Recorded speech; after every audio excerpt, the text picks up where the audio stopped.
नमस्कार, मी गणेश शिंदे. आपल्या सर्वांचं राजमुद्रा न्यूज लाईव्हच्या सत्तामुद्रा एपिसोडमध्ये मनपूर्वक स्वागत. मोदीच्या कौतुकाने परभणीकर जानकरांची वाजवणार का?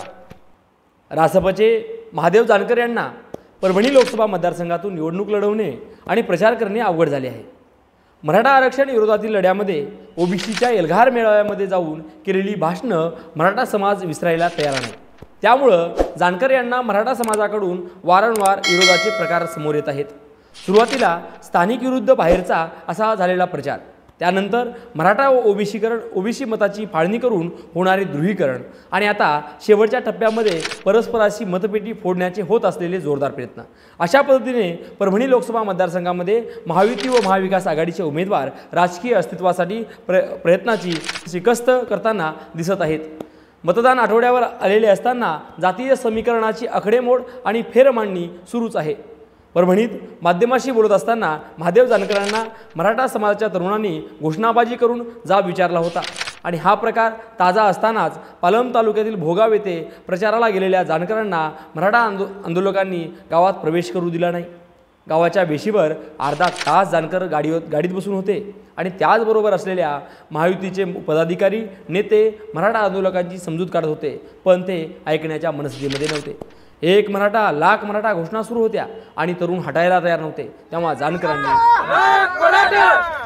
छत्रपती शिवाजी महाराज की हर हर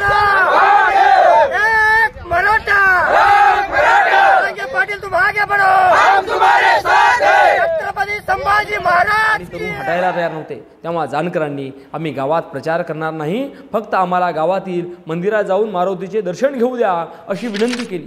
पण मराठा तरुणांनी तीही ऐकली नाही.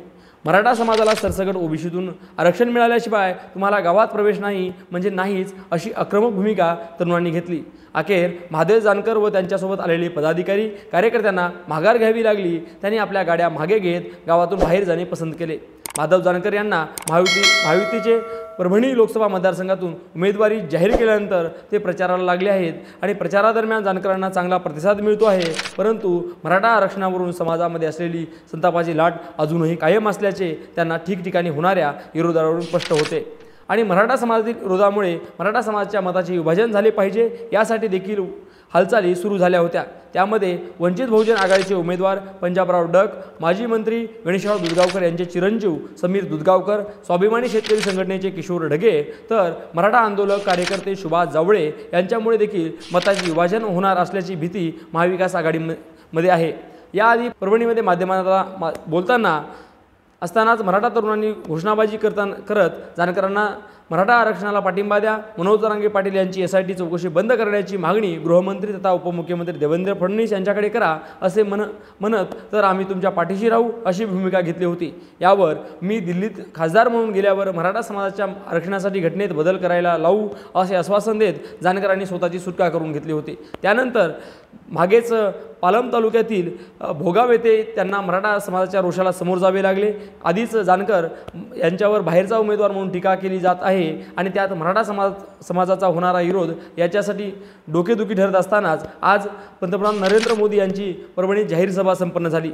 महायुतीचे परभणी लोकसभा मतदारसंघाचे उमेदवार महादेव जानकर यांचा पंतप्रधान नरेंद्र मोदी यांनी भर सभेमध्ये मेरे छोटे भाई असा उल्लेख केला आणि एवढेच नाही तर जानकर यांना त्यांचे निवडणूक चिन्ह असलेली शिट्टी भेट दिली आणि ती जानकरांनी व्यासपीठावरून वाजवली. आता परभणीकर जानकरांच्या विजयाची शिट्टी वाजवणार का हे पाहणे उत्सुकतेचे असणार आहे. मनोरंजनाचं प्रबोधन, करमणुकीचं उद्बोधन, बातमी अचूक, माहिती बिनचूक. पाहत रहा राजमुद्रा न्यूज लाईव्ह.